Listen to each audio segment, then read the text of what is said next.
Ladies and gentlemen, viewers of Intervlog across Africa and beyond, today we bring you a detailed account of unfolding events in Tanzania. A nation once known for its stability and calmness is now experiencing one of the most turbulent moments in its recent history. Following the general elections of October 29, 2025, Tanzania has been engulfed in waves of unrest, widespread flight disruptions, and nationwide shortages of basic necessities. In today's report, we connect the dots between political unrest, aviation chaos, economic challenges, and the voices of both government and opposition. Our aim is not to take sides, but to shed light, kwa uwazi na ukweli, with clarity and truth. As the Swahili say, ukweli ni kama jua, hauwezi kufunikwa kwa kidole. Truth is like the sun, you cannot cover it with a finger. In this report, Intervlog seeks to bring to you that sunlight, the truth behind Tanzania's unfolding crisis. In the early hours following the October 29th election, Tanzania's political atmosphere shifted dramatically. What began as celebration in some regions quickly turned into chaos in others. The announcement of President Samia Suluhu Hassan's victory, with 97.66% of the votes, sparked outrage from the opposition and disbelief among citizens. The main opposition party, Chadema, described the election as an open coup, claiming that the people's will had been hijacked. Its leader, Tundu Lissu, had already been jailed months earlier, accused of treason. With many opposition members detained or barred from contesting, the election was already viewed by critics as heavily one-sided. Across the country, protests erupted. Streets that once hosted peaceful markets and schools turned into scenes of confrontation.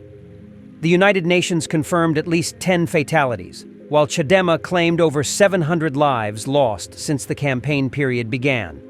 President Samia Suluhu Hassan, in her post-election address, praised Tanzanians for what she called a free, fair, and open vote. She congratulated her rivals for campaigning with civility and urged unity. But while the president spoke of peace, the streets told another story. From Dar es Salaam to Arusha, Mwanza to Songwe, protests grew louder. Security forces were deployed nationwide. The government imposed a curfew across the mainland, citing safety concerns. Internet services were disrupted, a move authorities justified as necessary for national stability, yet one that further isolated citizens and made communication almost impossible. Swahili parable, Maji ukiavulia nuo huna budi kuyaoga. When you undress for water, you must be ready to bathe. Meaning, when a nation commits to a course of action, even if risky, it must face the full consequences. For Tanzania, this election has exposed unresolved tensions within its political and social fabric. As demonstrations intensified, Tanzania's key airports began to shut down. Julius Nyerere International Airport in Dar es Salaam, the busiest in the nation, saw dozens of flights canceled or suspended. Emirates Airlines led the wave of international carriers halting operations, citing safety concerns and staff mobility issues. Similar reports came from Zanzibar International Airport, Kilimanjaro International, and Arusha Airport. With roadblocks, curfews, and communication breakdowns, passengers were stranded, unable to reach terminals or confirm bookings. The tourism sector, a lifeline for Tanzania's economy, ground to a halt. Safari operators canceled trips. Tourists in Zanzibar found themselves stuck, unable to leave the island as ferry and air travel stopped. The unrest prompted swift reactions from foreign governments. The United Kingdom's High Commission in Dar es Salaam issued a stark advisory: avoid all but essential travel. It cited food, fuel, and cash shortages, as well as unreliable communication networks. The U.S. mission echoed the warning, describing the situation as fluid and unpredictable. Many embassies temporarily suspended consular services, leaving expatriates and tourists uncertain about evacuation options. With fuel trucks unable to move and food supplies disrupted by curfews, shortages began to bite. Supermarket shelves emptied, ATMs ran dry, and long queues formed at gas stations across major cities. The unrest has not only shaken Tanzania's image, but also threatened its economic foundation. Tourism, which contributes roughly 17% of the country's GDP, faces immense setbacks. Hotels in Arusha and Moshi report mass cancellations. Cargo exports through Dar es Salaam port have slowed due to restricted movement and curfews. Fuel shortages are impacting public transport and logistics, further aggravating food scarcity in urban centers. Meanwhile, the Tanzanian shilling has come under pressure in regional markets as investors fear prolonged instability. Swahili parable: Moto ukianza huwezi kuchagua cha kuunguza. Once the fire starts, you cannot choose what it burns. When unrest ignites, its consequences rarely stay confined, a warning of the long-term economic effects of political crises. Chadema, the main opposition force, continues to reject the legitimacy of the election. Its leaders insist that the process was manipulated from the start, citing exclusion from signing the Electoral Code of Conduct and the arrest of key figures. John Katoka, Chadema's spokesperson, stated that the so-called election was a performance, not a vote, and accused authorities of targeting opposition supporters during and after the polls. Meanwhile, the ruling Chama cha Mapinduzi, CCM, insists that the results reflect the people's will. President Hassan's government maintains that opposition protests are unlawful and destructive, portraying them as threats to peace and national unity. Beyond the politics and airport chaos lie real human stories. Families have been separated by curfews.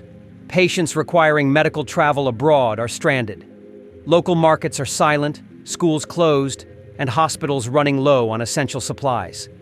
The United Nations Human Rights Office has called for restraint and dialogue, urging Tanzanian authorities to respect civil liberties. Regional blocs like the African Union AU and East African Community EAC have appealed for calm and a peaceful resolution. One of the defining features of this crisis has been Tanzania's digital darkness. Internet shutdowns, restricted social media access, and communication blackouts have crippled information flow. In a world increasingly dependent on real-time connectivity, such restrictions have not only silenced dissent, but also hindered humanitarian coordination and travel safety. International observers describe the blackout as a digital curtain, reminiscent of past authoritarian tactics. Swahili parable: Giza halidumu mbele ya mwanga. Darkness cannot last before the light.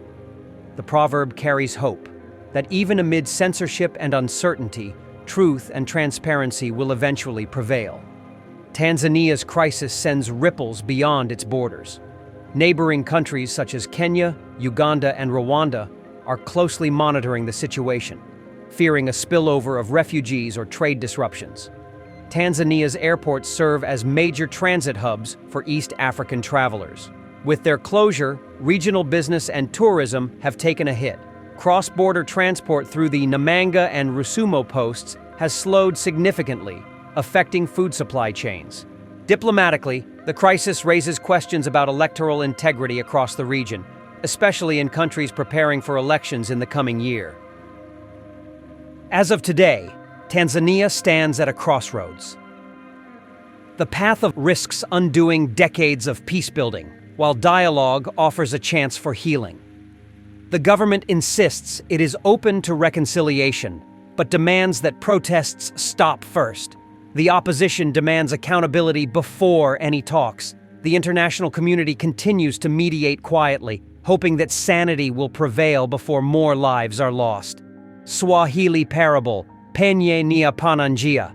Where there is a will, there is a way. It suggests that no matter how dire the situation, progress remains possible if both sides commit to dialogue and reform. For travelers currently in Tanzania, uncertainty looms large. Many are stranded in hotels, unable to fly out. Airlines have offered rebooking options or refunds, but logistical challenges persist. With roadblocks and restricted movement, reaching airports remains nearly impossible. Embassies continue to advise citizens to remain indoors and await further updates. For those planning future travel, experts recommend postponement until the situation stabilizes. Tanzania's story is still being written. The world watches as a proud nation struggles between preserving stability and addressing cries for democratic reform.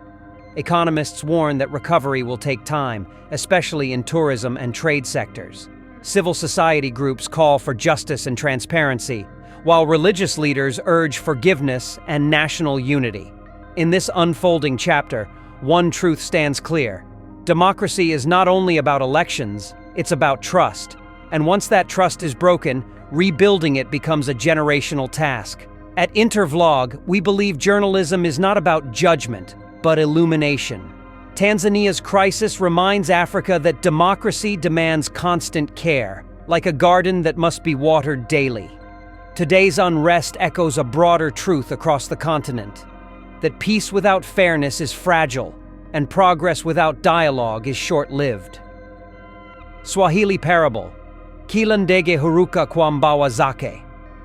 Every bird flies with its own wings, meaning every nation must find its own path to peace and justice. For Tanzania, the path ahead is uncertain, but the strength of its people gives reason for hope.